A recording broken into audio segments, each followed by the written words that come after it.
Good morning, good afternoon, good evening, and good night, wherever you are. Welcome to the International Emergency Medicine Education Project live session. Today, we will do coffee chat with some experts. Some of them actually you know very well from the regional meetings, international meetings, and your local experts also. So therefore, it's going to be a very fun session, and it's going to be a very educational session also. This is our actually second live session. The first one, some of you may remember, it was with the medical students around the world. And our next one also will be medical students around the world. But today, we have four experts from the four different continents, and we will discuss about what you should know before your first shift in the ED. This session particularly for medical students and interns or junior trainees, but we have wide range of audience. So any faculty member, any resident, any attending physicians are welcome for their with their comments or questions. We will be happy to discuss everything as best as we can in this session. So again, welcome to International Emergency Medicine Education live session. And before we start, I just want to mention about what is International Emergency Medicine Education Project. It's actually started as a global initiative.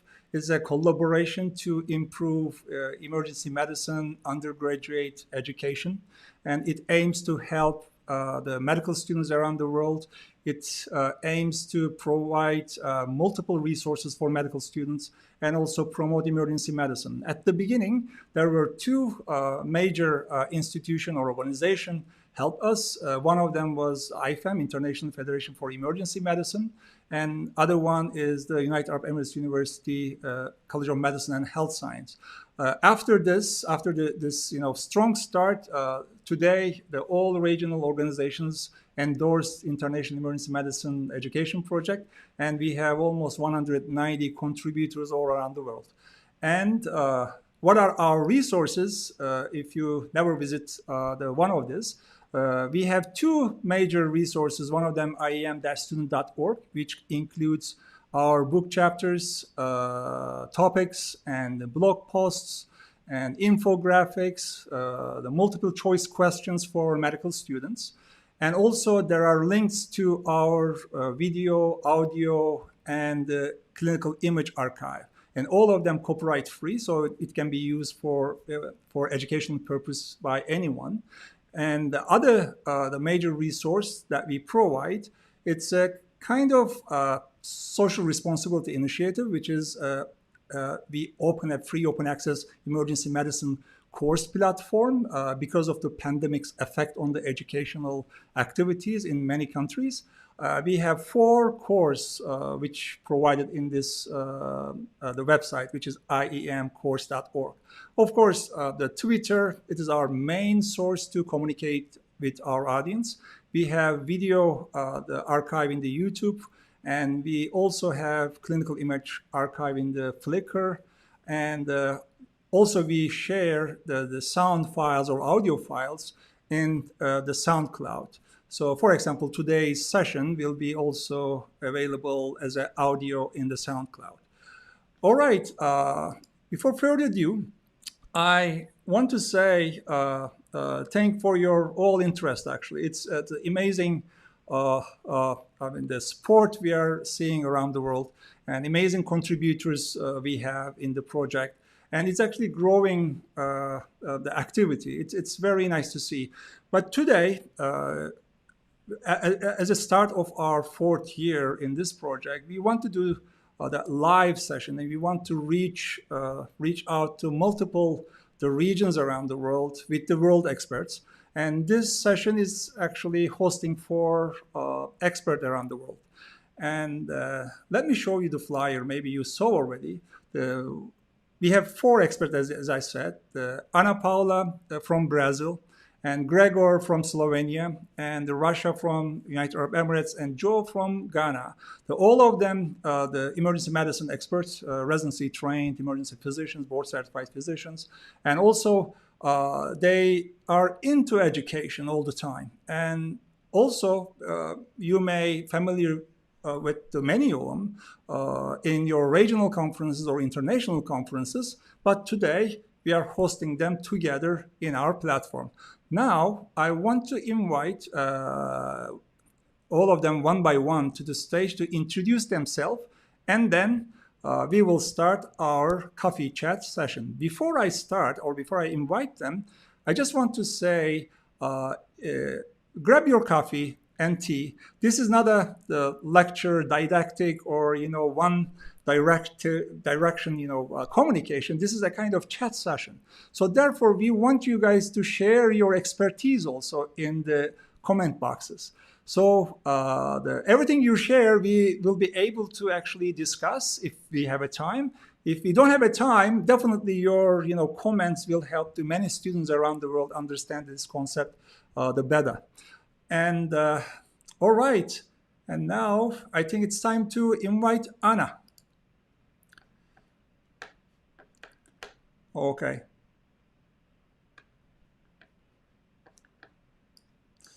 I think I can now find Anna now. Okay, so I have Russia with me.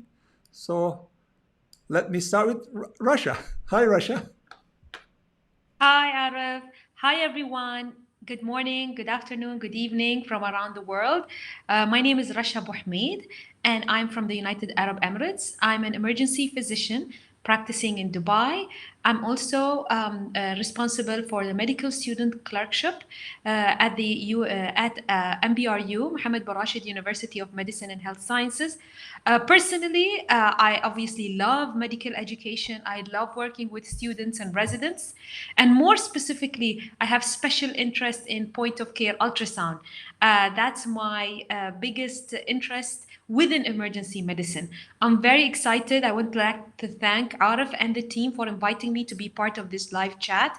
And I would like to humbly share my experience with you as an emergency physician who is passionate about patient care and medical education. Thank you, Russia. Actually, the all three are invitees. I mean, the guests are somehow lost their connection. But anyway, we are here together. So you will talk all the way. I have no problem, but I hope they can join us. We were all just, Yeah, just to be realistic, to all of yeah, our audience from around the world, these things happen. And we as emergency physician have to know how to handle, last minute emergencies. This is just a connection emergency. yeah, And hopefully, hope they'll be able to join us soon. yeah. Hopefully, I'm just actually chatting them now. So they are trying to reach from other browsers. So sorry for this technical issue, but somehow, as you see, Anna's place is ready, and Gregor's place is ready, and Joe's place is ready, and hopefully they will join us. So let's start one by one. Actually, what we are going to do now, recently, the Russia, maybe you saw it already, we shared uh, almost every year, this is the fourth year, I guess, Professor Amal Mattu's recommendations for the newly starting interns. I don't know, probably you saw it somewhere in the Twitter or somewhere else in the other social media. There are multiple nice recommendations inside of 10 items. It's about communication, it's about maybe the wellness, it's about maybe professionalism or patient care. I think what I actually prepared for you guys, I will give the trigger. I will use those items as a trigger to discuss a topic. Uh, all right, Gregor's here, so sorry about that. Yeah. Hi, Gregor. We lost you. Hi. Actually, while you're here, because we have a technical issue, so let me give you the space so you can introduce yourself. But Anna is here also. Yes. Awesome. Welcome, Here I Anna. am. Okay. What happened? I don't know what happened, guys. I don't know, but here I am. Here we are. Awesome, great. Let me maybe. Okay, Yeah. so I tried another browser, as you said. Russia already introduced herself. So I am giving you, screen now, Anna. Could you please introduce yourself? Who are you? Where are you from? Yeah. Hello, everyone. My name is Ana Paula Freitas. I am a Brazilian emergency physician. I work in Porto Alegre, which is south of Brazil, very south of Brazil. And I am the program director of the first emergency residency program in my country. And I also work with the Emergency Medicine Association, and I'm now starting to give graduation classes as well. So I'm really excited to be here. Amazing. Thank you so much accepting this invitation. It's always great to, work with you and collaborate with you. So thank you so much for coming. Now I'm giving this, screen to Gregor. Hello. Hi, Hello, Gregor. everybody. I'm Gregor Prusen. I'm emergency medicine physician specialist. I was first resident of emergency medicine in Slovenia. And now, currently, I'm a specialist and also head of emergency department in Maribor, which is second largest city, but I think we are the biggest, let's say, proper emergency department in the country. I am very passionate about education on all levels, from students upwards to residents, of course.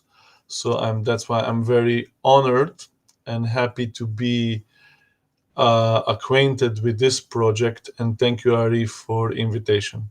It is great that we can hear from many different minds and experts from around the world, and also to hear from students, listeners, and learners.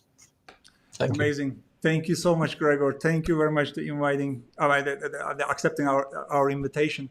Actually, I know you. How long, Gregor? Maybe we know each other. Maybe more than 10 years now. I think it will be exactly 10 years because I was in my final year of residency. Yeah. And in that final year, I was looking for some opportunity to see how the big boys are running the club. Yeah. And you Turkish colleagues were very receptive, very easy. And after a few emails, I flew to your previous department in Eskişehir, and Yeah. I haven't looked back.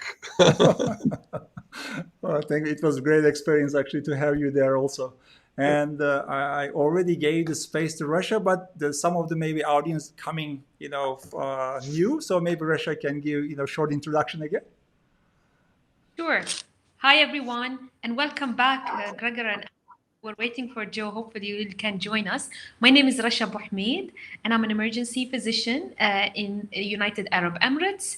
I'm also the clerkship director for medical student at Mohammed bin Rashid University of Medicine and Health Sciences here in Dubai. I'm exceptionally, definitely very passionate about medical education, like Gregor said, both in the undergraduate and postgraduate. And more importantly, Gregor, you failed to mention our love and passion for point of care ultrasound. So this is one of my special interests in within emergency medicine itself.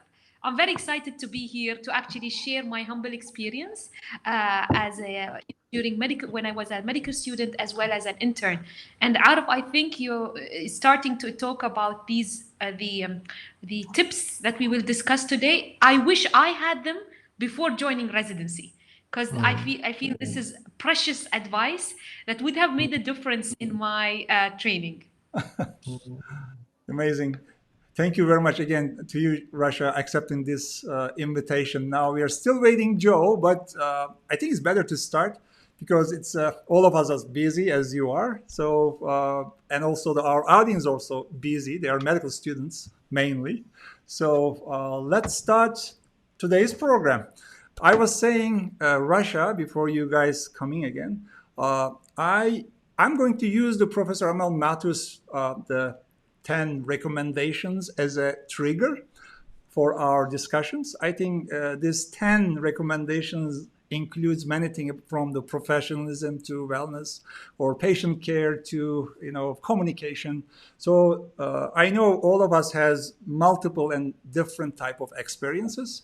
So definitely we can add more and we can share more. So shall we start with you, Anna? All right. By the way, I'm giving 7.5 minutes for each item or each discussion. But if it goes 30 minutes, it's fine. So we don't have any time restrictions. But we don't go that long, that far. Okay, I think Joe is here also. Maybe we can cancel this session and come some other time because we never able to start, I guess. So I add him, but still waiting. Anyway, so let's start. Okay, Anna, this one. In the first recommendation, he's saying that learn the names of nurses and technicians when you are, working in the ED or anywhere in the hospital. Actually, communicate with them and thank them often. I'm saying one more time: thank them often to saving your something. You can feel whatever it is, but we know what it is. So, what do you say? Yeah, this is one of the most important things. And I guess in our jobs as emergency physicians, we know the importance of good and clear communication.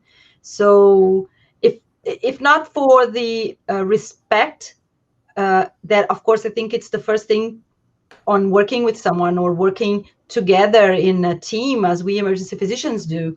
It's really important to know the names of everyone that's working in your team out of respect for whatever they're doing and for who they are as part of that team, but also because good and clear communication demands us to be clear to what we want and who we want to deliver the care we're asking for. So it gets easier to do that if you know who you're talking to, if you call the name of the person that's supposed to work with you on that particular shift or on that particular task. This is so important, and one of the things that I think are interesting for us to share here, and I'm really interested to know what you guys have as badges, and sometimes you start working in a place that's new and it gets you some time to know by heart the name of everyone, or some new nurse comes in. And how do you do that? How do you manage to remember? And sometimes you're working, you're so stressed and you just forget, and what's her name again? Is it Anna or is it Laura? I don't know, I don't remember. How is it that we can make it easier for everyone to communicate better and for everyone to have these how do you say it, a way to communicate and call everyone else's by their names? How do you do that, Gregor, in Slovenia? Is there a particular way you manage to organize that? To be honest, I don't think I have magic bullet or even silver, especially now in the COVID times, where especially in the ED, we got a lot of new co-workers. Our ED especially was small to start with. And then we got hit by this huge tsunami in November, December, January. A lot of nurses got transferred to ED, other to COVID inpatient, and third group to COVID ICU, right? So there was no way to know the names, but we wear badges. You make friendships, you meet people. After all, you would try to sleep. Don't get me wrong, but there was no sleep. You at least try to eat. You at least try to survive. So apart from knowing the names and very politely asking, "I'm sorry, we are 150 nurses in our ED. I forgot." And people are quite positive. Other than that, what you said, thank them. Yes, that's important. Because especially in this crisis, we are in this boat together. And after all, you don't really have nothing to give them. Yes, there was some bonus, but people worked very hard. So at least this humanity, respect, appreciation, I think it really goes a long way. It's such a fundamental thing on a very humane level. So either in the crisis or outside, emergency department is a ticking time bomb, right? So yes, thank people, and then whenever you screw up the names, I see they'll forgive, as long as you know you approach them with some humility and respect. So say thank you and also say sorry. I don't Yes, remember your yes, name. yes, Can you repeat it to me again? yes. Anyone else? I didn't think Rasha, maybe? Any ideas on how we can communicate better, or how do you do Uh, back there so in the personally, I Emirates? cheat. Personally, I cheat because I always check the board. You know, we have a board in the ED, and they have a list of the nurses who's assigned to which cubicles. So I do my homework at the beginning of the shift, and I put some effort to try and identify which nurse is assigned to which rooms. So in case I forgot the name, that's a way for me to remind myself who is whom. And then I think I remember as a trainee and a resident, it was very hard because we go to different departments. I spend 1 month in one department and then the next month in the other department, and we get to know so many different team members. So I remember that I made sure that I start my shift by introducing myself. Hi, my name is Rasha. I'm the emergency medicine intern. I'll be working here. By the end of the month, I get to know everyone, and then I have to leave. But I think that introduction, the investment in introducing yourself to the team made a big difference in the shift. People will always approach you by name. I think it's the same with our patients. If we put some effort to learn their name, hi, Mr. Smith, rather than going in, hello, sir, it Very makes it true. makes that relationship personable. It's the same with your colleagues and staff. So that effort makes a biggest difference. And I cannot emphasize, and I agree with both of you regarding thanking all the team members. Honestly, every end of my shift, I thank everyone for saving me because they actually helped me to the best of my ability to do the best for my patients in that shift. So those are the points that I wanted to share with you guys. Amazing. Good, Very good. good. What about you, Joe? Anything different you do there in Ghana? Hey, thank you all so much. And sorry about the network challenges. I hope you haven't had all the coffee without me. So in Ghana, we had a really interesting trend here where a lot of us had our names inscribed in our scrubs. So you will see the person's name in his scrubs. So it made it easier for Right. you to yeah, it made it easier for you to just approach the person and mention the person's name.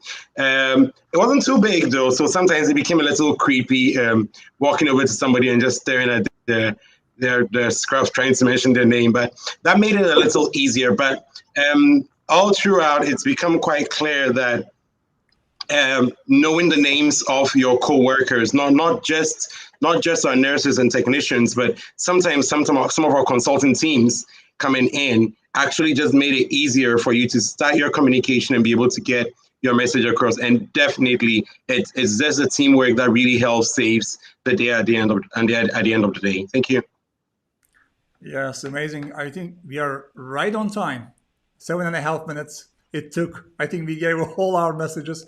Maybe one more time we can say that, yeah, we have to see the emergency medicine or every specialty actually as a team sport.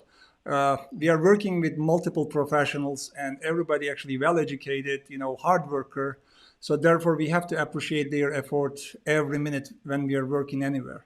Not just emergency medicine; it can be in the internal medicine, it can be in the radiology, whatever it is. But I think we have a one goal to serve for the patient, and as a team, it's better to be a real team members, know each other, appreciate each other, and then I think everything can be very very smoothly done after all. All right, are you guys ready for the second the recommendation. All right, Gregory, this is coming to you, and you're running the this chat. Okay. Sure. All right. So I don't remember what was it. Okay, let me read. Don't manage sick patients on your own. Come and get the senior resident and attending. EM is a team sport. This is the second time we are actually mentioning EM is a team sport. Okay, so what do you say?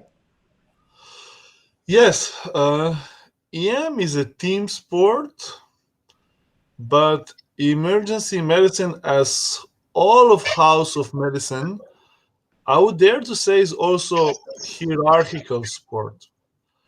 And there is hierarchy, um, there is stiff upper lip, and there is some meaningful hierarchy.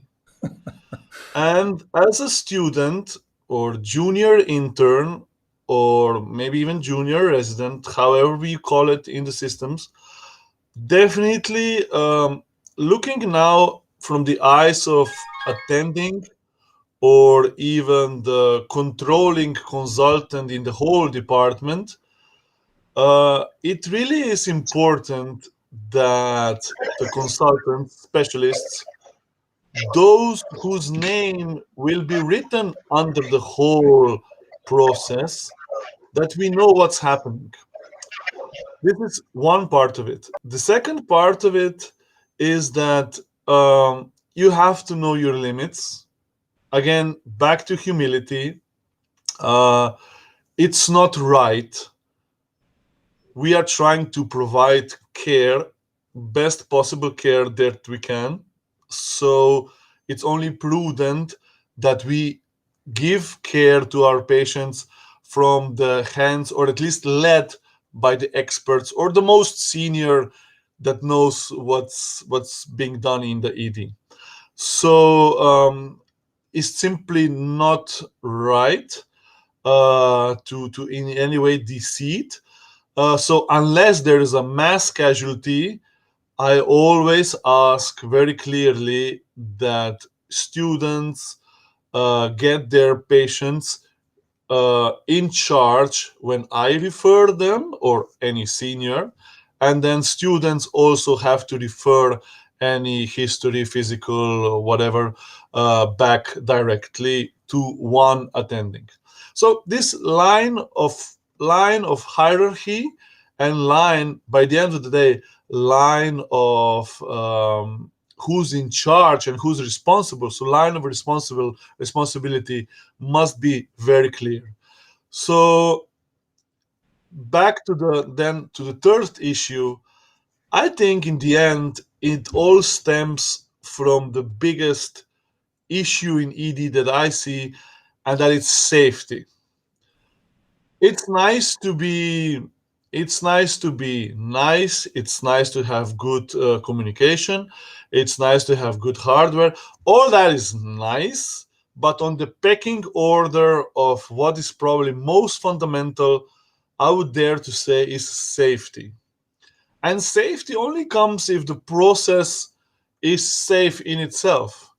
So the student or intern work, or interns taking history, even doing procedures, it is safe when it is incorporated in the process, so that we know that this patient deserves to be seen by students. So someone has at least put an eye on them and said, yeah, by triage, they look okay, stable enough. Of course, go ahead, take history, physical. And if anything is wrong, of course, you call. So we have to, and this is our job, right? We have to set the rules, and it is only fair that students will obey them. I personally haven't had any problem with that. If anything, students are quite reserved, so that's good. So yeah, I would stop here and emphasize, in the name of safety, which will lead to quality care, consult, ask the adults in the room, and don't do anything on your own. And that goes further down the pyramid you are, the more important it is to stick to this rule. Yeah, it's so true. So true. Yeah. What do you think? What do you guys think, Joe? I think Joe is muted or have a connection issue. Uh, Joe froze yeah, frozen. from All right. responsibility. All right. Rasha. So, hey, Gregor. Yeah, I think you're absolutely right. And, honestly, the sickest of the sick, when they come to the emergency department, the safety in the care we provide is extremely important. I think if in general, I think when we take care of them, even if I'm an attending level and I'm the most responsible in this department, I don't take care of them alone. I have there the charge nurse, the senior nurse. I call everybody in the room. And when you are at the training level, recognizing that if you have that doubt that this patient might be sick, like Gregor said, ask for help. You know what? I'm talking to this patient. I'm not sure if he's confused, or maybe I'm worried about that blood pressure. Maybe the triage blood pressure was normal, and by the time you went into the room, you noticed this patient's hypotension. Please don't complete the history and finish exam. Go out, grab someone, and to start, because I think by now all of you are interested in emergency medicine, that we think simultaneously. We don't complete history and then start treatment, especially when they're sick. We do things simultaneously. So asking for help, I still don't stay in someone's sick room alone. I have my charge nurse here. I have a team effort that goes into that room to care for sick patients, because one person is not enough and it has to be a team. So when you start doing that at the junior level, it will become a habit, and every team member will get involved. And actually, this will be for the best of the patient. So that's what I have to share with you guys. Yeah. Thank you, Russia. Great. Joe, you're back. Could you hear us? We were talking about Yes, this. yes, I could hear you. What are your thoughts? Share with And us. so I think the principle here is that we abide by the rules of doing no harm to a patient. And if not doing harm is getting everybody involved, then so be it. It's very interesting that the PEL says you should get your senior residents or attending. I think you should just say get someone. There's always somebody that can give that extra experience, extra knowledge. It might be the senior nurse on duty. It might actually be your resident who is presenting the case to you that has a different angle than you have seen for that. But it really falls in that line that you just definitely will not know everything that comes through the door. You won't be confident to manage everything that comes through the door. And even if you do, it was always right to have that backup to be able to sort you out whenever you run into trouble with a patient. Thank you. Thank you, Joe. It was great, important actually suggestion. Amazing. By the way, we finished the time. But Anna, would you like to say anything? Would you like to add anything? No, I just like to say something that I say all the time to my students and residents and colleagues. There's no such a thing that a stupid question. Every question is important, and if you are in doubt, always ask the question you want to ask. And the second thing is, Gregor said the lower you are in the pyramid, the better it is, or the most important it is to call for help. I add that when you're in the top, or if you're the senior in the room, it's also really, really important to remember that you can and should also ask for help. As Rasha said, it's a team sport. That's it. Amazing. Now another one is coming. Russia, actually, if you start this one. Okay, it says don't judge patients or consultants without walking a mile in their shoes. Yeah. That's actually a very nice quote, I think, and it's very important. I think as human beings, we can be judgmental. Many of us Yeah, are they judgmental, are. right? You walk into the room and you see a patient and you see the chief complaint and you wonder why here. We can be judgmental of our patients, our maybe supervisors, or even sometimes our colleagues. But this suggestion or opinion about, unless you put yourself in their shoes, you will not understand why they're here. And I personally can share a very maybe a recent experience. I had a young man who basically, healthy, middle age, otherwise healthy, who had COVID. And this is his fourth visit to our emergency department. And every time, he comes in, he's doing very well. He has very mild symptoms, no complications from COVID. And every time people will just roll their eyes, he's back. We know his CT is this is this. And, everyone was very judgmental because in this situation where we're so busy, just having another patient, everyone was just so tired.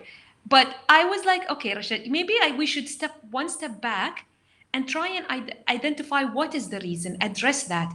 And when I actually asked him, so basically he's just scared. He lives alone, he has no one at home, and all he hears in the news is the number of deaths. And that's why he comes into the ED to check in with us, just to make sure that he's doing well. And I thought of myself, if I was in his shoes, I will probably have something, the same thing. Yeah. And there where we were able to discuss alternatives, maybe having teleconsult, having easy access for him, like a scheduled tele appointment to save him, and then discussing what will work best. But it was very easy for the team to judge him because, we have other patients who's hypoxic into the 70s and more sick patients for us to address. And why is that patient who we saw 4 times is back? But just putting myself in that patient's shoes, no family with him. He doesn't have anyone in the UAE with him. The only thing he reads is the number of deaths and how COVID can really, turn the corner and you can be really sick in a matter of seconds. And so this is one story that I want to share. And I think it's very important.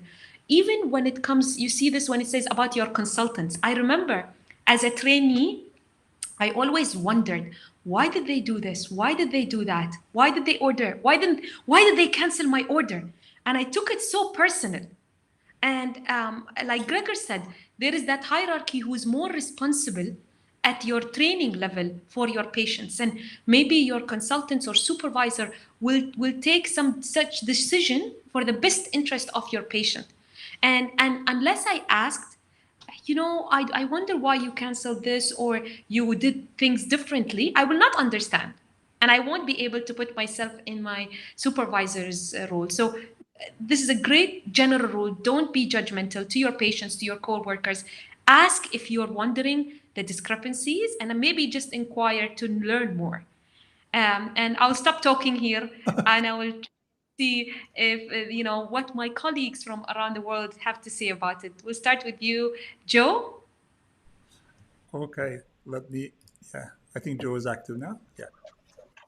Hey, Rasha, it's really nice how you've embodied that peril. And I will actually start from the consultants. And it becomes very clear after years that, and as we grow within the years, you become very conversant of things that you should know and you do know. And it's sometimes gets a little uncomfortable when people try and push things around you, and you're not really understanding why this particular case wasn't discussed or it was being trivialized. But then again, you look back and realize that, hey, I probably did the same thing when I was a medical student or when I was a house officer or a resident. So it's really nice to put yourself back in the shoes of a consultant and understand why they will tell you what they did, and probably wasn't in the nicest way, but probably was to save a patient's life. And trust me, it was a not nice ones that stuck a while and saved a couple of lives. But putting ourselves in a patient's shoes become quite a little more difficult because that's a lot of cases for emergency medicine. But I think a few thoughts here and there. The patient has to be comfortable. Don't keep your patient in pain. Keep your patient comfortable.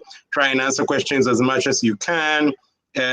Speak to the relatives as quickly as much as you can and give them concise information. But I think it's really real for you to realize that you could easily be a patient at any point in time, and this is how you want to be treated. Gregor, what do you think? Yeah, regarding patients, definitely. we see so much irresponsible, pathologic, or however you would call it, behaviors. That it's very easy to get frustrated, or at least to have biases, and to have some prejudices, this or that, or racial or social, doesn't matter. Um, it's very easy, right? Because we work in the most fragile scheme of people's lives. Um, and what I have learned, and I guess that's ultimately life can teach you when you make mistakes or you get battered, is that you never really know what has brought them here. Either their persistent fear that they're feeling and showed up for fourth time, or some big trauma and now they're having a alcohol or addiction problem that is then further causing all the mental or physical problems. Yeah, I think I heard it somewhere. We're not here to judge. We're here to help and treat people, and that's it. We're not a court. We're not saying who's right, who's wrong. People have come, sought help, and we are here to help as per our best possibilities, and it stops here, and you don't go any further. As of consultants, they can be tough sometimes, right? Uh, Yeah. these are But for the student, point of view, I mean, they can get benefit from everybody, including, every consultant, every trainee, even around them. So, I mean, don't judge them, but try to get benefit as best as they can. yeah, So this is the recommendation for students, not for you, of course. But yeah, there are multiple ways to get, some kind of, positive gain from the environment all the time. And I definitely agree with you. Yeah, we are trying to do our best at when the patient's in need. We are not here to judge anybody. And actually, some of the interviews we did in the past, the experts were saying that what I learned from the emergency medicine all my years or something, never assume anything. I mean, don't expect anything. It can be anything actually in front of you. Just do your best. Try to give best care as best as you can. And of course, get help, ask questions, and to do the best for the patient. How about you, Anna? Any comment? You, I agree with everyone, and I think this phrase goes for everything in our lives, as also not just our work. So Yeah. All right. So true. I'm going to next one then. This goes to Joe.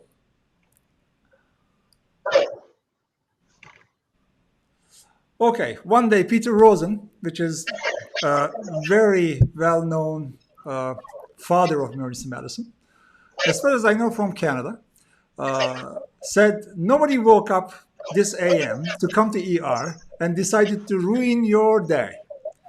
So therefore, happiness is your choice. Be happy, stay positive. Is that true? Thank you very much, and this is really interesting. So I'm wondering, uh, what the various places Peter has practiced, but then today we have the advantage of having a worldwide experience. I think this is a good mentality to walk into the ED with.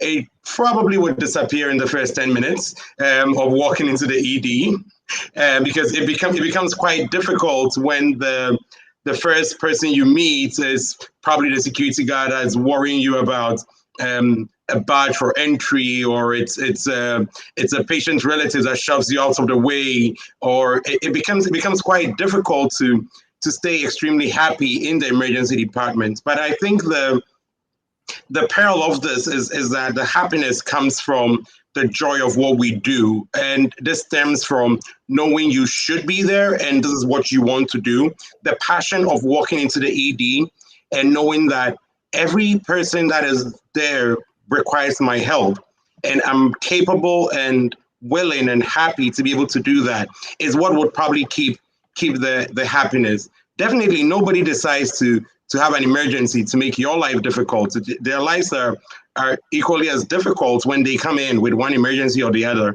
And so are the relatives who are very anxious and don't know what's happening. And so are your co-workers. People are going through a whole lot and they try and put a smile on their face and able to come back to work every day. So somebody not being in a good mood in a day, it's just not out to get you. And when we talk about this for residents also, you always hear people say, oh, if you do this, you're not going to pass your exams. Even if you did it in first year, we would remember. And in final year, you're not going to pass your exams. I think I've coined this term of auto-victimization. Like there's nobody out to get you, and you're just out to get yourself. When it comes to students and residents. So I think this applies to everyone, that there's no consultant or senior resident or senior second year house officer or so who is out to get you as a student, a resident, or a training fellow. That there's nobody out there to get you. It's not somebody who has targeted you, or a patient hasn't decided that he would definitely be coming on your shift every time to just make your life difficult. But it's what happens, and we should always just try and have that mentality at the back of our mind that we're here because we have that passion to save people and to work to make people's lives better. And that's where the core happiness comes from, no matter how your shift is. Anna, what do you? Thanks, Joe. I think I agree with everything that he said. He said so many truth words talking about this Rosen's quote. I always try to stay positive no matter what, and we know this is really hard. And one of the things I always say to my residents and students is that what makes something an emergency is not what the book says is an emergency. What makes something an emergency is the perception of your patient that is a thing that he needs to take care of now, needs to be taken care of now. And I remember some things that Rasha was talking about, the patient that came to the ER because he was worried, not because he thought he was dying, but because he was worried he was leaving something behind or not paying attention to something that he should be because he lives alone. Sometimes it's because they're cold, sometimes because they're lonely, and sometimes because they read somewhere that if you have an inch or in your finger, this can be a stroke, and that you have to hurry to go to the ER, because if you're having a stroke, you have minutes to have that taken care of. So our mindset as emergency physicians, and the interns have to understand that when they come to work with us, the mindset is, what can I do for you today? What is my place, or what can I make a difference in your life today? So if you try to keep that in mind every time you approach a patient, it doesn't matter if he comes really, really, really sick at the emergency room, or if you're taking care of them, sitting down and taking some time, it makes a difference in your mood. You have to understand why you're there, so your mood is better. And also, one of the things that makes this connection with your patient and families better is always, whenever it takes too long for you to see a patient, because sometimes the ones that are classified as green or yellow even take us some time it takes some time for them to be seen, because it's not so urgent. And sometimes the best approach is, I'm sorry that you had to wait, but I'm here now. What can I do for you? You have my time. You have my attention now. So this makes the relationship better, and you will end up being happier if you have a happy patient and a happy family, or a satisfied patient in front of you. Yeah, awesome. Actually, this quote, what reminds me, actually, I was a resident, and we finished very difficult night shift, early morning, 7 o'clock or something. We are all tired residents, and everybody, nurses are so tired. It was very difficult night in the summertime. Anyway, there was a multiple traffic accidents or whatever. One patient they assigned me, and the patient said to me that at 7 a.m. we are so tired. Actually, you're not expecting that time in the ED actually in general. And then patient said that I cannot gain weight. I said, wait a second. After all these traumas and everything, now 7 a.m. in the morning, almost 1 hour to finish the shift, and I have one patient saying this, I cannot gain weight. All right, but she worried about it. So at the moment, actually, everybody and all of us actually say, why she is here, and why this patient here, and why actually this symptom is not really fit in the ER. Never assume. And that with actually in the case it's the cancer diagnosed in the patient actually describing is actually I cannot gain weight. Actually, she was losing a weight. So therefore, every patient actually we have to be very suspicious. Whatever they say, they are right until you ignore or actually rule out everything, every critical scenario. So they are worried about themselves, something wrong with them maybe, and they are coming to you, ask for your help. So therefore, be happy. I think we have to be very happy in a position to give in a kind of service who are asking your help. So therefore, I really appreciate this, quote is very, very, very sensitive, I guess. All right, I think, who didn't talk? I think Russia didn't say anything about it. Did she? Or Gregor? No. I finished the time, I'm sorry. But Gregor, go ahead. You said perfectly. The only thing along the lines that you mentioned with this case, I remember reading in, that little or yellow Oxford handbook of medicine or something that I studied as student, then also intern. It said in the preamble, which no one reads, right? We all go to heart pathologists. No. I think it really pointed out one very important sentence that I always try to remember is, in the end, when patient is done with his history, ask very openly and explicitly, is there anything else you would like to tell me or convey? Or after you had some history, after you had some interaction, is there anything else? Again, we would like to perceive ourselves as emergency critical care providers, being that layer of healthcare. But people don't know, as we don't know about IT or we don't know about mechanics or something. People don't know. They are sincerely afraid, they are in need, and we are one such shop that is open 24/7. No need for appointments. So then they come, and they start with perhaps silly presentations, what seems silly for us, but this gentleman didn't even know how to convey his fear, right? Yes. And he put it like, I can't gain weight. No, actually he was losing weight. Yeah. Right? So and I guess you saved someone weeks of diagnostic procedure, and perhaps what worse it could be, right? Yeah. And coming back to happiness, happiness as a concept perhaps is too fleeting emotion. I would like to say, by the end of the day, by the end of the week, by the end of the month, are you fulfilled? Am I fulfilled with what I do? Hell, if I help someone shoot in his diagnostic procedure, bypass all the all the barriers that they have, primary care, control, this and that, then I'm very happy if I could achieve that. Other times, I'm sure I have missed that.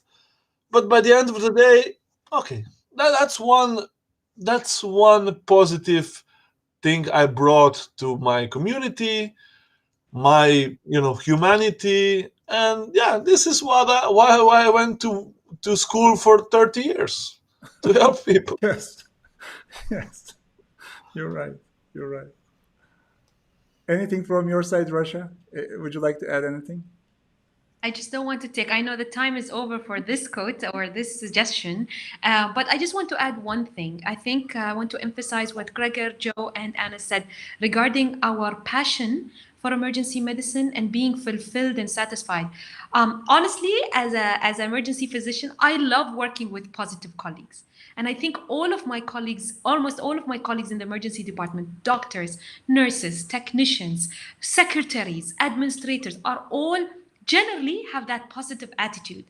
And I think if our day goes wrong because we're overworked, the department gets busy, we support each other. And I actually tell them, you know what, I'm a little overworked, so if you feel like I'm becoming a little bit disrespectful, please remind me to be nicer. Something like this, I'm overworked, I didn't sleep before my night shift. So you acknowledge that you might not be in your best practice today, and people will support you. And another thing, if you walk into your shift, or maybe like Gregor said, at the end of the month, you wonder and you feel you're not happy and not fulfilled, this could be a warning sign that something else is going on. Am I burnt out? Something else that I need to address and need to find balance. But I know we have other points regarding this. So yes, we have to stay positive because emergency medicine is not easy. However, it's very enjoying. It's a joyful and positive department where you can make a big difference in a patient's life. Totally agree. Totally agree. So I am moving to next one. It goes to Anna now. Yes. It says nobody expects you to know much yet, but we expect you to be 100% reliable. Actually, we can add many things That's to it. good. 100% what we want. Yes. What do you say, Anna? This is again, it's a quote that can be true for whatever it is that you have to do in your life, whatever work you intend to do, even outside healthcare. Being reliable is one of the most important qualities and values of someone's work life. Uh, I always say that once people stop believing you or start doubting your reliability, you can be the best doctor in the world. You can know everything by the end of your study time. No one will trust you. And trust is something that is even more important than knowledge. Um, no one knows everything. We can be very smart. We can study very hard. We can know most of the answers to the majority of students' questions and residents' questions, but we don't know everything. Nobody can know everything all the time. And being reliable means, as an example, for example, for the attending is, well, actually, I don't know the answer to that question. Let's look it up. Or what do you think? Let's call someone that I know may have more experience with that kind of presentation, and let's ask them what they think. This is the teamwork that happens all the time in emergency medicine. And what I ask the students to watch and to try and be the same is everyone should be asking help all the time and being true to what they really are comfortable with or what they really know. And one of the things that I like to say is when I ask someone, I always tell that to my residents, when I ask you a question, it's not an exam. It's sometimes to know what you know, but I need to know if you're able to tell me, I don't know the answer to that. This is sometimes what I'm looking for. I push and push and push, and I want to know, I want to see if when I get to the point that he doesn't know, will he be able to tell me, I don't know? This is what I'm looking for. And this should be true for everyone. And I really, really believe that we as teachers lead by example, and we should be doing that all the time as well. So what do you think, Rasha, of that? I think, honestly, like you said, reliability. Like we are a team, and whether you're going to rely and depend on your students, residents, interns, and nurses, and other colleagues, all depends on the trust, right? And I remember as a trainee, what I always feared is my supervisor might ask me a question that I didn't ask the patient. And my rule number one, I forgot to ask, I'm going to ask and update you. I don't make things up. You know, if I'm not sure about the travel history, about using, PPE, I didn't risk stratify the patient. So I don't make things up because I want to show the attending that I know, in fact, like you said, knowing your limitation is in fact more. I will depend on a student who can tell me I'm not sure. I will look things up more than someone who can make things up, and I know I can't trust that person. Yeah. And I think this is a general, like you said, a general rule in life, that we have to be always, we hold ourselves accountable and be honest. A lot of the time when I start charting and write my notes, I remember, oh my God, yes, I have to go and inquire, and I will go back and ask the patient, or I will go complete my physical exam. I'm not going to pretend and write something wrong in my chart just to make it complete. Yeah. So That's this is a very great rule whether important you're a message. trainee or an attending level. Yeah. Yeah, true. Anyone Yeah. wants to comment? Yeah, for me, this vignette speaks again of importance of safety and culture of safety. We can change directions, we can change course, we can change our working diagnosis, and that's all fine. But we cannot allow a patient to slip through the hole because someone made it up. White lie, black lie, I don't care.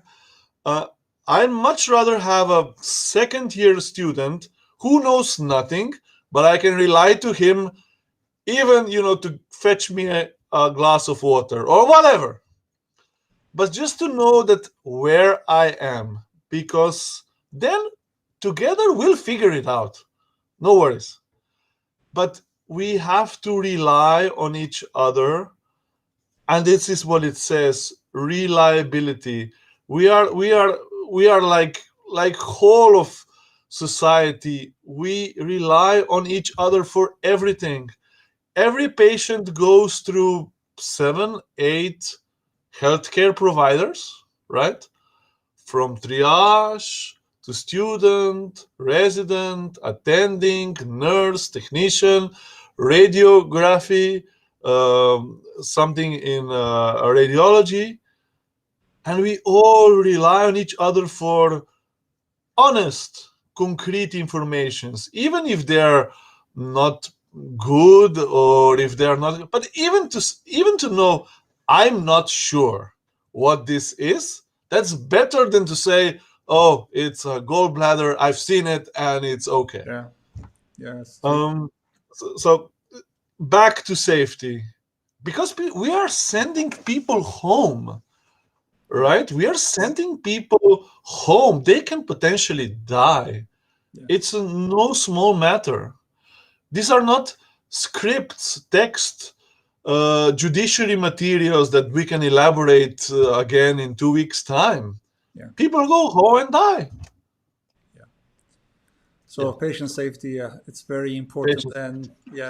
and the knowing the saying, or I don't know, or I didn't do it, I didn't check it. I think is very, very important warning. When the time comes, and you can go back and do it again. So I think, yeah, definitely reliability is the very important. Yeah. Anything from your side, Joe? Anything you want to add? So let me take the last 20 seconds. So it is quite clear that you don't have to know everything. And in recent years, it's become easy for the information to be accessible. You can easily find this on your phone, on a computer network. There are so many apps that we can use. It's not like when you had to go through index and keep flipping through thousands of pages of Tintinali or Rosens. But now it's there. You could easily just search for it on your phone or your tablet. So the information is available. So yes, you don't have to know everything, but definitely you need to be reliable. Not just be reliable in the sense of being able to do the physical and history correctly, but in the sense of a consultant or a senior resident or a supervisor, just being available becomes very crucial, because if I can't find you, then I can't ask for your help.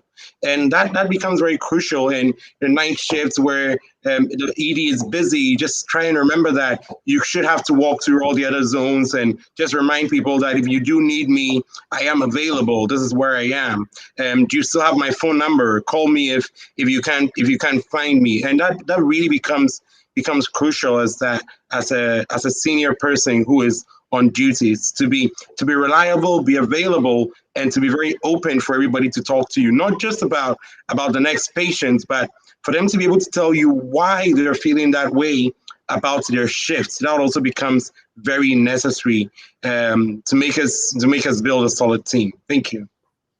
Thank you, Joe. Actually, the second one, the next one, I'm sorry, it's almost similar to what we discussed, but it says, it goes to, Gregor, but never ever lie. If you didn't know something or you didn't do something, be honest. I think we almost cover in the previous, the discussion. But anything you want to say extra, add to this, or if you guys want, we can skip this.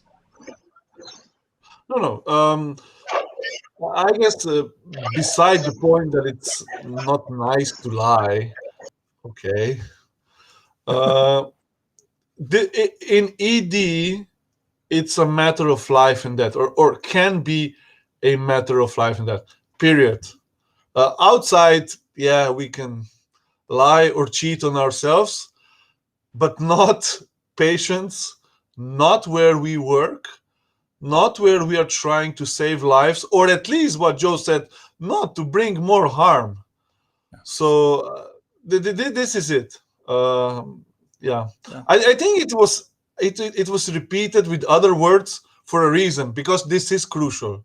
It is crucial. This is crucial because us attendings, we do rely on students, interns. We cannot see every patient ourselves.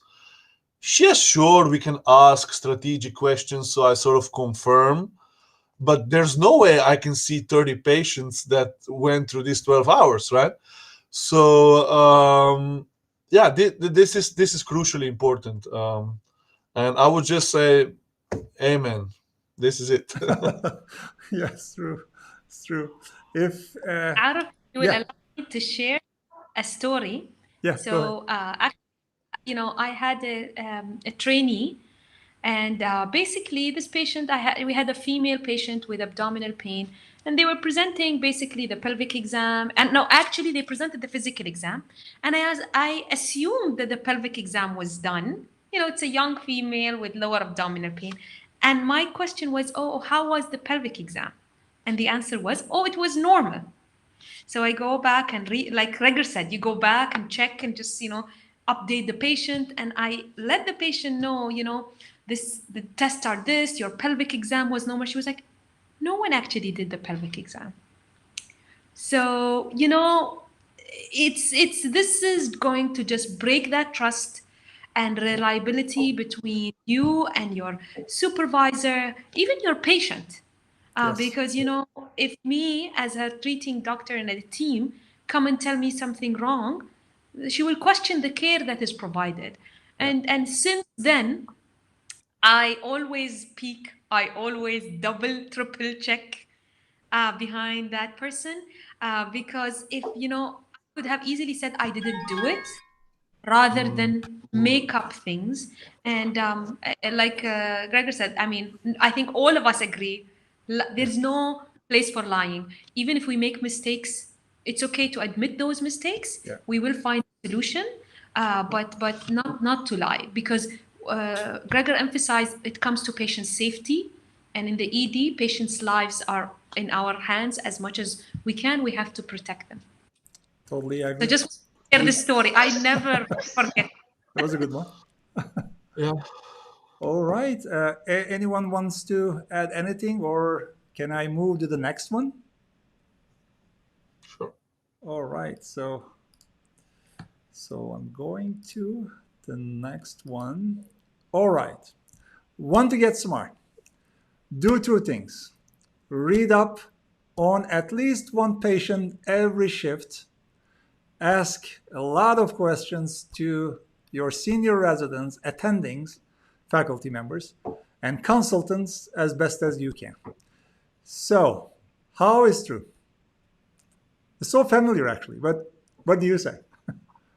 I think this goes to Russia directly. Sure.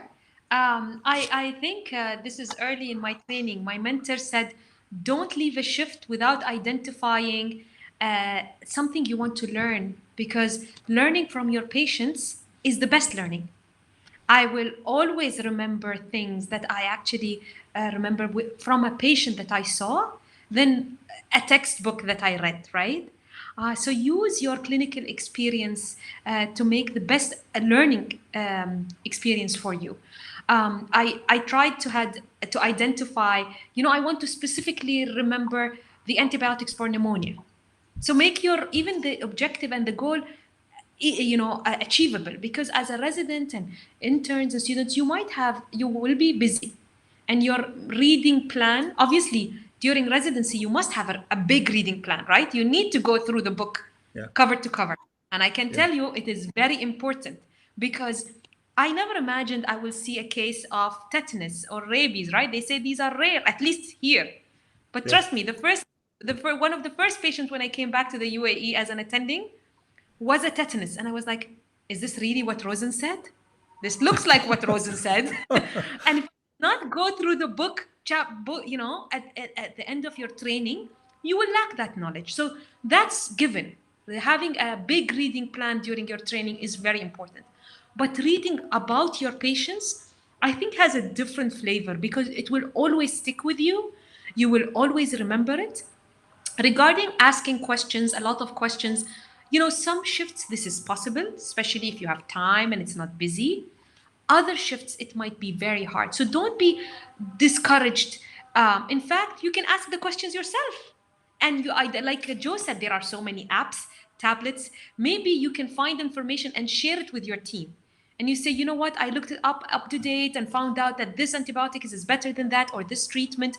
And you can, sharing knowledge is the best way to learn also. So if you were so busy and your team couldn't teach you, don't be deceived or think that no one wants to teach me. You have the opportunity, and maybe you can teach them. And if you do, your team will love it. I always actually depend on my learners. You know what? Let's get updated on this. So they will look things up, and we will all find 5 minutes time as a team, nursing, doctors, other colleagues, and the student will teach us something. So use that opportunity, use the few minutes that you have, and you will be a valuable part of that team. And I'd just like to open up to the team and see what they have to say. I'm sure all of you are, Actually, I just remind a kind of story when you're talking. If you guys don't mind, before I forget, I need to say it. Maybe it can be recorded so it can be good, so everybody remembers forever. I was a resident again.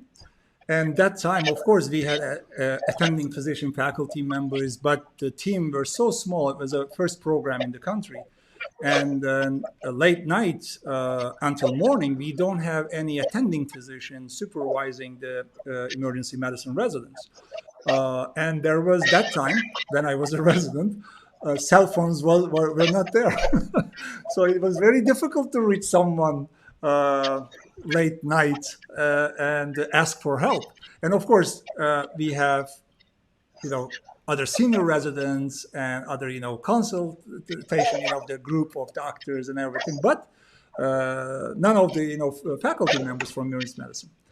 So what we were doing, of course, every patient we saw, we were reading. There was a bunch of, looked like a multiple yellow books area in the corner, Rosen, Tintinelli, whatever. And then we were reading the books. And of course, then we are talking with, our other department friends to ask about the admitted patient. For example, Mohammed, I'm calling this time to you and for this patient, this, whatever. And according to the Tintinelli, I think this patient should be admitted. Anyway, it was very regular communication, actually. Or according to Rosen, this patient should be admitted. Later, we are hearing that they are arguing in the upstairs, and then somebody in the downstairs actually called Tintinelli, asked us to admit this patient. Are we going to really admit this patient? So how important the reading and the books still are. So therefore, sticking with the knowledge is very important. Of course, those patients are admitted, but they were worried about who is this Tintinelli downstairs asking us to admit them. Anyway, back to you, Rasha. I don't know who wants to add more.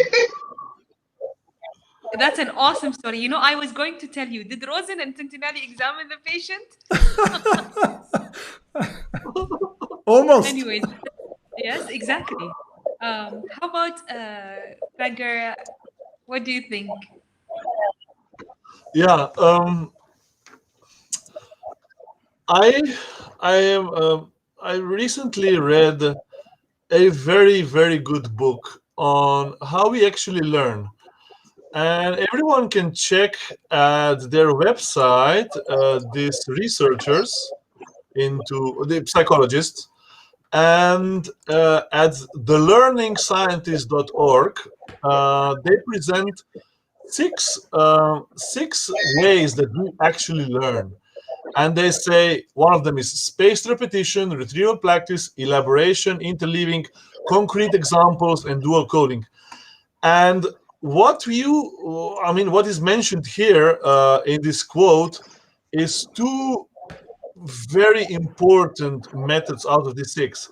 And that's concrete example.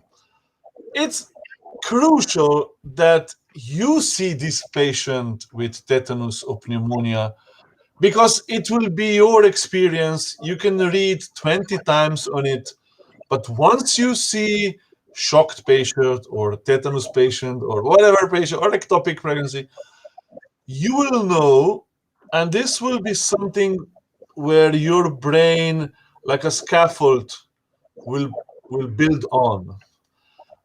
That's why I think there's no other solution than you have to see as many patients as possible. Even if you don't understand everything, even if you just rot doing history and physical, I'm talking about pure juniors, right? Sheer volume of experience is worth something, because it will build a bank of examples. Otherwise, all these diseases, states, it will remain a concept. And in such way, try to get the experience of each case. And then secondly, of course, we are doctors. You will be doctors. We should be mindful what is happening to these cases, right? So you should understand. And this is where it goes. Probably the most important method to learn is to elaborate. And the next stage of that is to teach on. But to elaborate, and this is hard, because it's much easier, if you're paying attention, it's much easier to go pneumonia, pathophysiology, causes, and read through. But the correct way is to ask yourself, so what do I know about causes of pneumonia? So why is this patient hypoxic? What are the microbiological causes? What do I know? And then you realize, I only know 3 bacteria. Okay, that's good. And then you go and look up, and you see, oh, there's Legionella, there's Haemophilus, there's some more bugs. And in the act of being challenged, the brain learns better.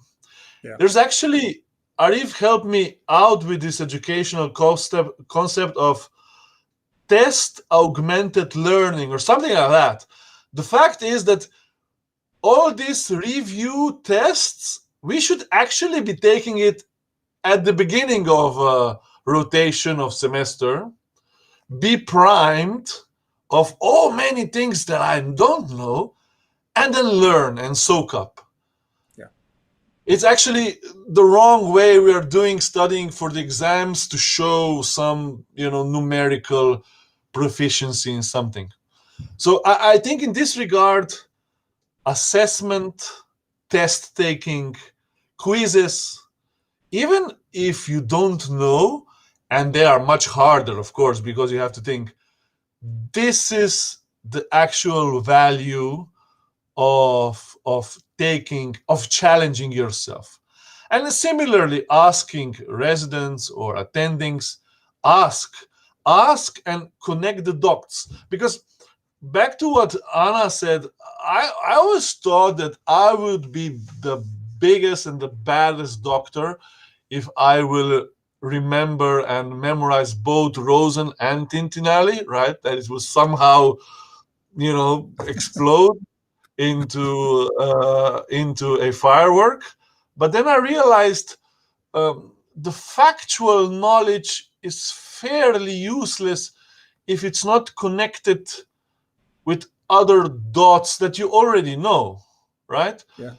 You might know 17 bacterial causes of pneumonia, but if you cannot connect the patient coughing, a fever, with a concept of bacteria, it's no use, right? Yeah. So Yeah. this is why it is important to ask, and ask, I wouldn't say shamelessly, but don't be afraid to ask, and don't be afraid to challenge yourself, because then you'll get some sort of answer. And maybe what is even more important, Rosinelli would give you a correct answer, or guidelines will give you correct answer why you would do that. But then you realize every hospital, every nation probably has their own cultural, political reasons why we actually do that, right? Yeah. Science and guidelines are good, but actually we do that because of that. And I was it's yeah. to know why we actually are taking cultures, right? Gregor, when you were saying, actually, I took some notes, but previously, in the blog page of iemstudent.org, we ask in the Twitter, we asked, ask about, what expert thinks about what students should know before their first shift, and we published it maybe a couple months back. I will show at the end of this program. So the one of the experts from UK, Rick Buddy, actually exactly was saying, so almost what you're mentioning, and he said that asking is not a sign of ignorance or weakness. Actually, it helps us to be safe and to appreciate other perspectives. So Yeah. this is his comment. Actually, it's very overlapped of what you're saying. I think, yeah, asking if you don't know, even if you know, just ask. If you have any, any curiosity in your head somehow, so just ask to clear, for the patient's, benefit, of course, at the end. All right. I think I need to move a little bit faster. So I am closing this one, and it goes to now Joe. Okay. Never ever be arrogant. You will be wrong many times in your career. Learn humility now. We somehow mentioned some part of this in our discussions. But anything you want to add, Joe? So I think this is there's no one on this platform that, and I'm sure our listeners, there's nobody that has not learned this humility the hard way at some point in our career, where I know what it is. I've seen this before. That's it. And we doesn't need to talk to radiology. No. Internal medicine doesn't need to see him. I know what it is. Can we just move along? And in a few minutes, your nurse comes to tell you something, or sometimes a medical student comes to tell you something that I went to examine the patient on this bed, and he had this memory, and your whole face goes like, it's not supposed to be there. Like, well, it's there. So, and it gets more humbling depending on the level of training of the person that comes to tell you, you know what, you were wrong. And it happens a lot of times where you've missed something on an X-ray, you missed something on an ECG. You totally kept reading the lab results of a different patient and was very confident it supported your diagnosis. And I think it makes it really clear that we always need to take that step back and know that mistakes can happen and do happen in the hospital. But then under the pressure of a lot of patients and the agitated relatives and sometimes unhappy co-workers, the chances of an error becomes much more in an ED than it is in anywhere else in their health spectrum. So we definitely need to shelve the pride and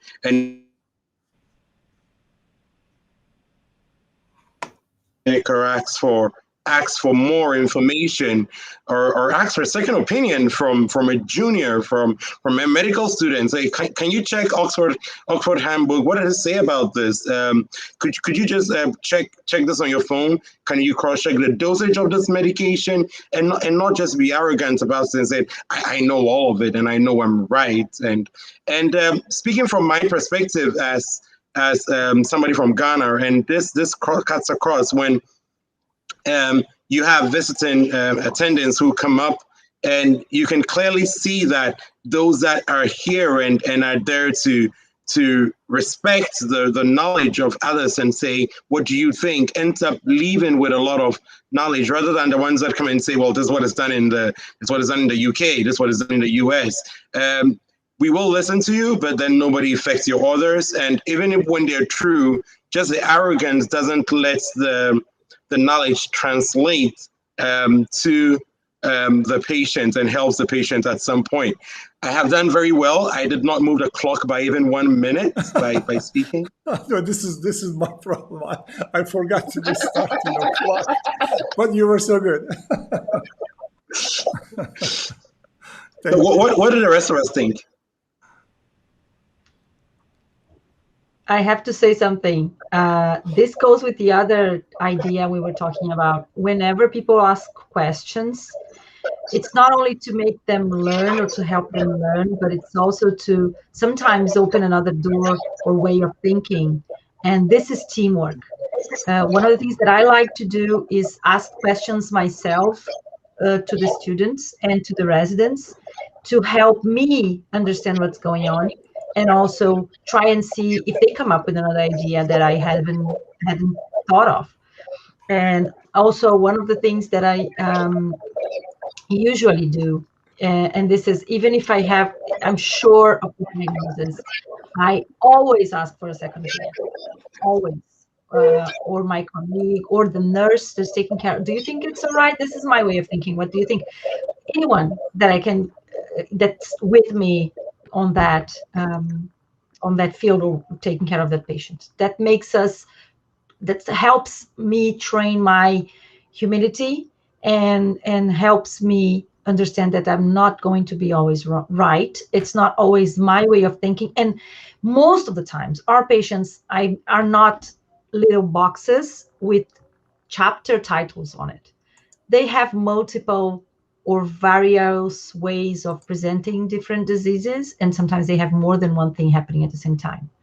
So it's important for us to discuss patients and to really understand that we're not alone. We're never alone in the ED. Yeah. All right. So we have 2 left.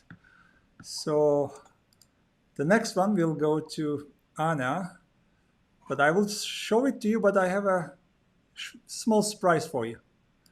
So this is it. So eat and hydrate yourself during every shift. I think before and after every shift too. As you know, maybe you came across some of the interviews we did and published in the website. We communicate everybody and we interview many the expert as best as we can. One of the questions actually somehow related to this one. So before we discuss, so I just want to show you what did they say. Longest hours you were not able to eat in a shift is? Probably about 15 or 20 hours. Goodness, that probably goes back a couple of years, but it might have been something like 12. It wasn't, I think I was quite hangry at the end of it. 18. 8, 12 plus hours where, the intent was to get some food and it never happened. Yeah, 12 hours. 14 hours. 8. Sometimes you just forget to eat. You're so busy. Wow, that's almost every shift. 12 hours. Okay, I don't know what is your scores, but apparently, everybody has similar type of experience. I didn't get the average actually this cohort, but around maybe 12 hours, 10 hours look like. Yeah, it is possible. Yeah. So what can I say before we start? I think, yes, every shift we have to, pay attention ourselves, eat and hydrate ourselves. But I think in case you're not able to eat anything or drink anything, it's better to start a shift, eating something or drinking, hydrating yourself well, and then start the shift. All right. So Anna, what do you say? I think this is very, very important. I often say that whenever you are working, the tendency is to eat whatever. And this is not good for your health. It's not good for your mind. And it's not good for anyone, actually. So I'd like to talk about this quote through examples. And the things that I think work best for us to remember that. One of the things that we can do is always have water around for staff and remind ourselves to drink water. And if I'm going to get a glass of water for myself, just offer it to your colleagues. So would you like a glass of water? I'm going to go back there and grab some water for myself. Do you want some? And always try to do that with everyone. The other thing that we have, there's 2 ways of healthy eating that I think work really well here. I'm then anxious to hear your stories or experiences. But one of the things is that our hospital offer us food, healthy food. We don't have to buy necessarily our food or bring our food from home. And this happens between a certain hour, let's say from 7 to 9 p.m. This is dinner time. And once the staff organizes itself to some people leaving between those 2 hours to go and eat, you have a mindset of, well, this is eating time. And somehow I'm going to cover for my colleague, for him to go upstairs and grab something to eat. And then he's doing the same thing for me. And this is eating time. We have to stop and eat. I'm not hungry. Well, if I choose not to go there and not to eat during that particular time, I know the risk I'm taking, that in an hour time or 2 hours time, I'm going to be really hungry. And maybe I have planned for that and I have some soup or have some sandwich with me. That's fine. But if I didn't plan, or if I don't plan ahead, this can be tricky. Some people get really slow if they don't eat. Sometimes people you don't think right, or you get angry. You're not the best colleague to have around when you're hungry. I'm not. I'm sure. I can tell you I'm not. So these are the things that I think help us the most. And the other thing is that, well, let's say I choose not to go and eat in the restaurant, but I know that when this movement begins, it's time for me to plan what I'm going to eat. And when I do that, make sure you get everyone on board with you. Well, whoever's not going upstairs to eat, do you guys want a pizza? Well, that's not the healthy way to eat. It's okay. I'm taking a pizza today. Would you like to have it with me? Would you share? Do you want me to ask something for you too? Or if you have your own sandwich, make sure you bring an extra for the intern or your colleague that forgot, and share. Always always ask people if they want to share this time or trade with you. This is a way to make sure everyone in your team is on board with that. So please tell me your ideas. I'd like to hear what Joe does when he's working. How does he maintain hydration and keeps the hungry part, controlled? So I think I want to follow up with what you just said about having an organized time. And that's something that we really need to look at, having a time where it's clear that this is when you'd want to eat. That always makes a really great advantage, and it really helps with the organization of the service. So about healthy food, I just wanted to say this. So I have been able to lose 10 kilos in the emergency department, and I have also been able to gain 10 kilos in the emergency department. So really, you will be able to pick up which places and which food you would eat in order to be able to get your hydration and get your energy up. And the effects of hunger can be so clear.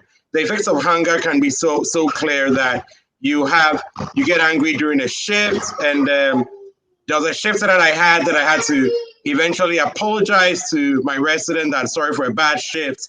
I was just hangry. And then also to add on, sometimes when you check the roster, you're more excited about the people you're coming to the shifts with, not because of how well they do, but just because hey, it's a party time. We would order food together and we'll have a good night shift. And sometimes late in the night, we'll probably order food in. And it really helps. People are excited about coming to the ED, knowing that, well, the work is always there, but then you would always be able to have that fun part where we could all just take a break and in turns have a really fun food time within that session. So it really kicks in. And I know I have days within this month that I know the group that I'm coming with is a party team, and we're definitely going to have fun when we're on shift. And just to add on to that, you can always also plan some special activities to happen in the hospital so that you can always share food and share drinks with people. And surprisingly, for the past 3 years, my birthday has always been on the night shift in the ED. So the plan is to carry a bunch of food to the ED, and this is not limited to just doctors, but it's doctors, nurses, the security, the technicians, and it helps bring some form of bonding. And the eating and hydration time really can help with the bonding. Hey, that's where you can learn someone's name. Thank you.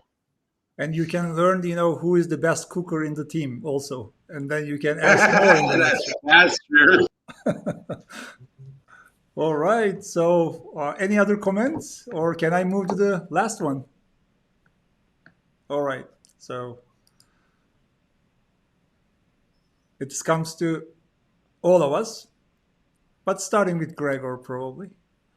Never forget what a privilege and responsibility it is that people who don't know you ask for your help on the worst day of their life. We actually, touch some part of this topic, but Gregor, what would you like to say? Yeah, I think it encapsulates the very reason why we are becoming doctors and why we stick to it, right? I mean, this is a hard job. I see ED as a life and world and cosmos in a capsule, right? Everything is happening here, the good and the bad, and joy and a lot of suffering. And we chose, and this choice to be emergency physician or nurse or technician, to be involved in this chaos of life, I think we have decided that we will be on the giving end, right? That we will try to give and try to help. So certainly, I think we are coming with a correct, right mindset. Now, of course, situations and physiology can get the better of us, right? The only comment from previous would be, you remember the Snickers ad? You're different, hungry, something like that. Yeah, it's totally true. You are different. So that's why you have to eat. That's why you have to hydrate. That's why you have to take care of your body. so that you will be compassionate, caring being for that 8 to 12 hour shift. So I think it is important to have a ritual at the beginning of each shift to remind yourself why we're here. This is not a clerk job that we are typing in for some clients, dispensing some therapies, and the bus goes on. These are very delicate, if not life and death, but certainly painful or frustrating matters. So why am I here? How to best help? So I think it is good to remind ourselves that we are this profession, not to mention this specialty, this profession probably is the only profession besides priests or imams or saintly people that see life in its entirety. I also work in pre-hospital, so we actually had more deliveries there. So you literally see from birth to a lot of death, right? And yeah, it is. I think it's a privilege because except for the sages, we are the only ones who see this spectrum of life and everything messy in between. So I wouldn't want to put any aura of speciality or being whatever, anything special. But the fact that we chose, we are in a sense special because we have to have very broad mind and broad heart. That's hard. That's hard to keep. And that's why we have to pay attention, what we said, to common physiology. We have to pay attention that we don't overwork in terms of hours, because whatever those 8 to 12 hours shifts they are, these shifts are probably be running like a mid-range track, right? This is not marathon that goes on for 40 years. Every shift is up and down, but it's mostly running, right? So on the back end, whatever stays of our rota, I think we should be contemplating on why we're doing this. Because we are giving. And by the end of the day, month, years, you cannot give. We are only mortals. We are a vessel. And whatever is going out, and there's a lot of care going out, we have to somehow fill up.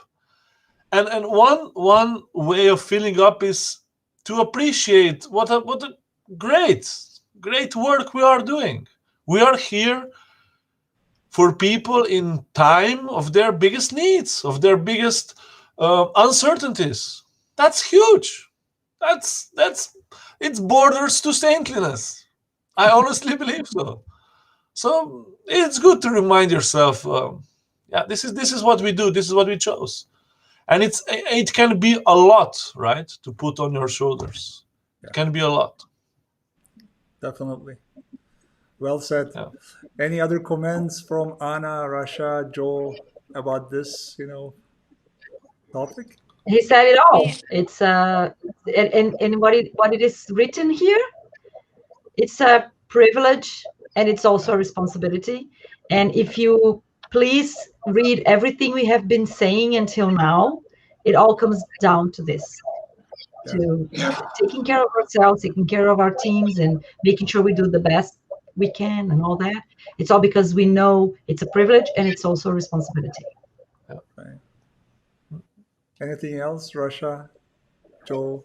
I want to say that the specialties of emergency medicine is very humbling, and we are definitely privileged, but we have to be very humbled by this responsibility that we have, because as many times as we want to do best, we will be wrong. We won't be able to see everyone. We have to just do our best. We are very, very, very, very. And always remember, the one day, God forbid, yourself or your family will have an emergency, who do you want to receive? So try your best to hold yourself to that standard as much as we can. Like Gregor said, there are ups, there are shifts that are ups and downs, and things can go wrong. But if we can just, especially when you're angry or frustrated or tired, how I want my father or mother or daughter to be treated is the best I will try and actually provide the care at that. Absolutely. Yeah, very important. How about you, Joe? Would you like to add anything to this one? I think that everyone has really embodied this very well, and I apologize for being cheesy, but really, with great power comes great responsibility, and emergency medicine gives you a lot of power in the hospital, and we definitely need to realize that it comes with the responsibility of being thorough, of being patient, and being kind to the patients, because they are in their worst day, and the last thing they want is for you to add on some emotional trauma by not being very nice to their relatives or to themselves. It does get difficult in the emergency department when you have to be firm but polite, but we definitely need to realize that we do have a huge responsibility, not just medical, but just the total well-being of the patient, our colleagues, and then sometimes our students and people we have to teach also. Amazing. All right. I think we completed all items listed in our list. And before I actually turn back to you again for final, recommendations from your side to our, audience, I just want to mention about this blog post, which is be published almost a couple months back, and the question asked on the Twitter, and many the feedback, almost 100 actually recommendations came up, and we listed all of them in the blog. So I hope everybody can go and check and read this blog post and learn more.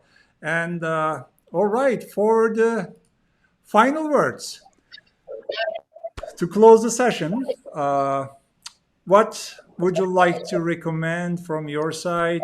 What do you want the listeners or later listeners or audience, what they can take home from this session? Shall we start with Anna? Yeah.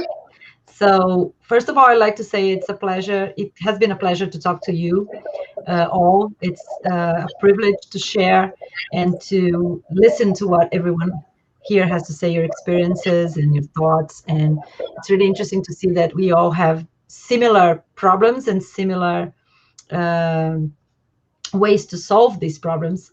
And also we share the most important of them, that is the love for our specialty. And this is what I'd like to leave all our students that are listening with.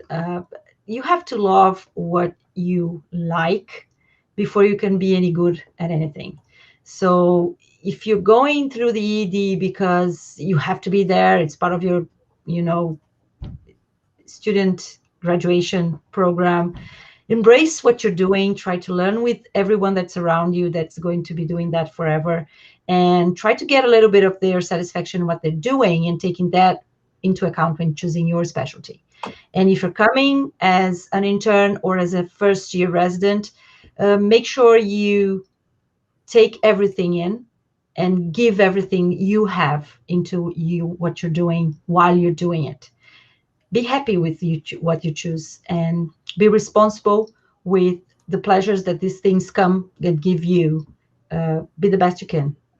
And these rules that we have been going through here, they are really pearls. And I hope we have been, or I, on my part, have been able to give something that you can work on. Yeah, thank you so much. Thank Well you. said. How about you, Gregor?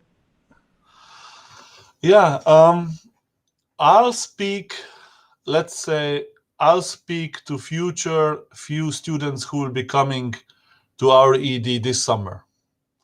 So I'll frame it this way. On the medical front, I would say whenever you approach the patient, know your differential, know what you're looking for, and then you'll figure it out. And if you don't know, ask someone. But as Nietzsche said, we only know what we see. We only see what we know. And if you don't know, you haven't heard about this tetanus disease, you'll never recognize it, even if it's in front. So Russia was so right. We are generalists. We should have breadth of knowledge. And then we ask someone and we figure out the details. But if you won't think about it, there's a good chance no one upstairs will think about it anymore. So this is on the medical part. This is what I see now. If I knew that, that would help me. I didn't know that the knowing your differential broad, and then sharpening it, it's so important.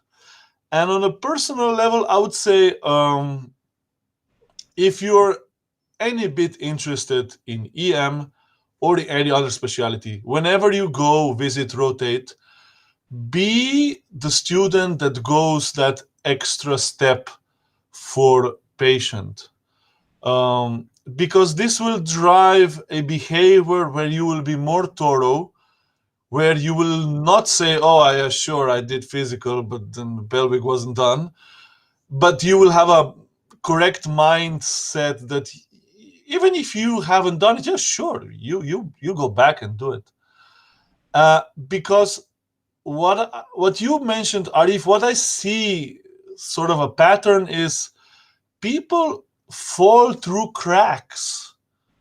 If everybody just thinks of, oh, this is my 5 meters of work, and then the rest has to do their 5 or 6 or whatever, and people fall through tracks because life and medicine is not nicely geometrical plane. And if you don't invest this extra little interest, well, how will this lady fill in the prescription? She doesn't have a car, she can barely walk. No use for the best up-to-date diagnostic treatments, best therapy, but then someone cannot fill in the prescription, or someone cannot drive home, or banal things that is very, very easy to fall through. And I would urge students, in their capacity, of course, to be that, to invest that extra inch. It will help patients, but it will also give you a lot of joy when you realize that you are actually helping in big ways. Finding out, students find out that this patient has nowhere to go. We ignorant attendings have done paperwork, charting perfectly, except the patient had nowhere to go anymore. Yeah, so these are 2 my cents. Thank you. Thank you. From your side, Russia?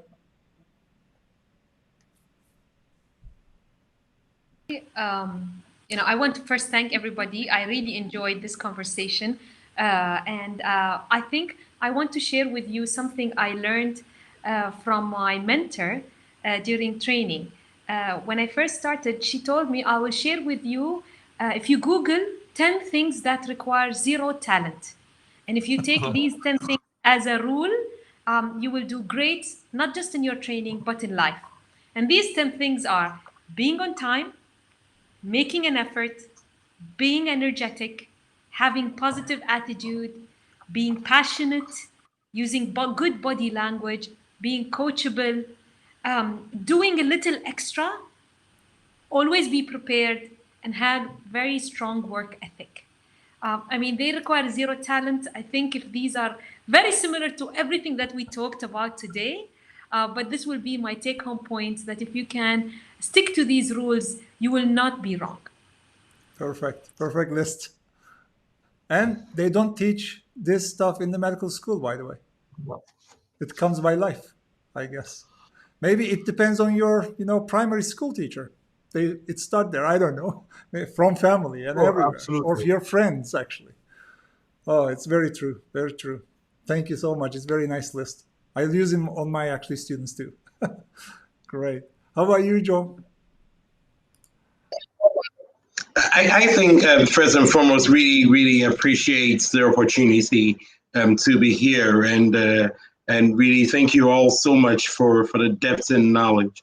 And the first thing I'm going to take away from this is that I have learned a lot. I think this has been a really humbling experience for me to know that you're going through points where it's clear that in some days in the ED you did not observe this peril at all, probably not once, but a couple of times. And it's a nice reminder for ourselves as leaders in various countries for emergency medicine to know that these still exist and we have to pay attention to them. But also what I would like to take away from this is that this continues to be a learning experience for everybody, and the behavior in the ED continues to be what everybody needs to realize, that one, it's team spirit.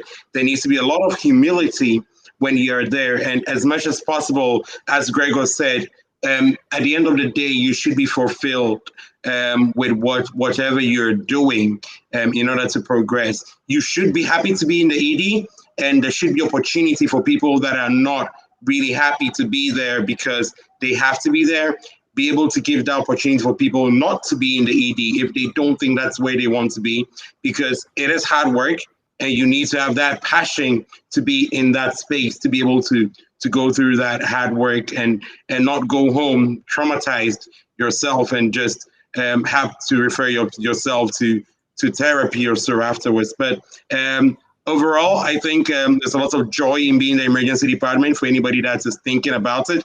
And you definitely end up building a really strong family around us. And just not to throw shade on any other department, but hey, we do throw the best parties as EM physicians. So true, so true. And we have the best stories always.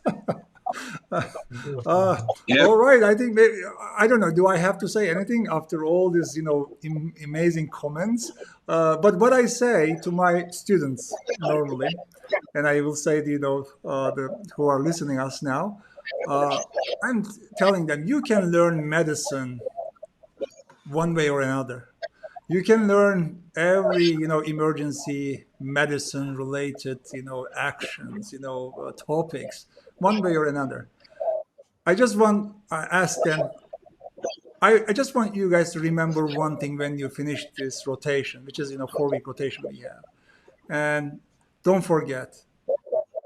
Always think that every patient in front of you can be your family member. Think that they are your family member. How you want to treat, how you expect your members get a kind of treatment from anywhere. Please do the same thing the patient in front of you. They need you. So if you just want to remember anything, I'm just telling them, just remember this sentence. They are your family members. They are your, daughter. They are your actually the grandfather. They are your actually wife.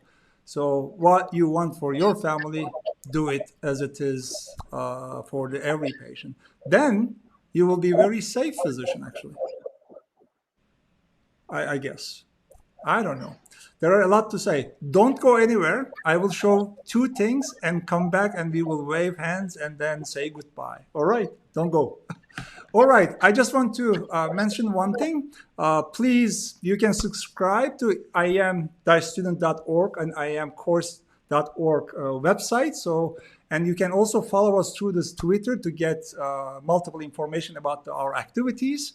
And also, I want to announce our next live session. It will be in this Thursday at 12 Greenwich time. And it is going to be we are hosting 3 amazing medical students from Canada, from Saudi Arabia, and also from Brazil. And they are the leaders of International Student Association of Emergency Medicine. And they will get their emergency medicine perspectives as a student, and we think that it's going to be a very fun session to learn from different background, students actually. All right, I'm going back to our host and to say you guys hope to see you again, and probably we will do another session for another topic. For example, wellness, or maybe some other things. I don't know. We can, dissect everything we discussed today to more wider or deeper, discussions. All right. Thank you very much joining, and thank you very much accepting. And for the audience, thank you very much listening to us. And you can watch this show or live session as a recorded video in the iem-student.org/TV page, or in the Twitter, YouTube, and the Facebook pages. Thank you very much. See you in the next one. All right, thank you. Bye-bye. Bye-bye. Bye, thank you. Thank you.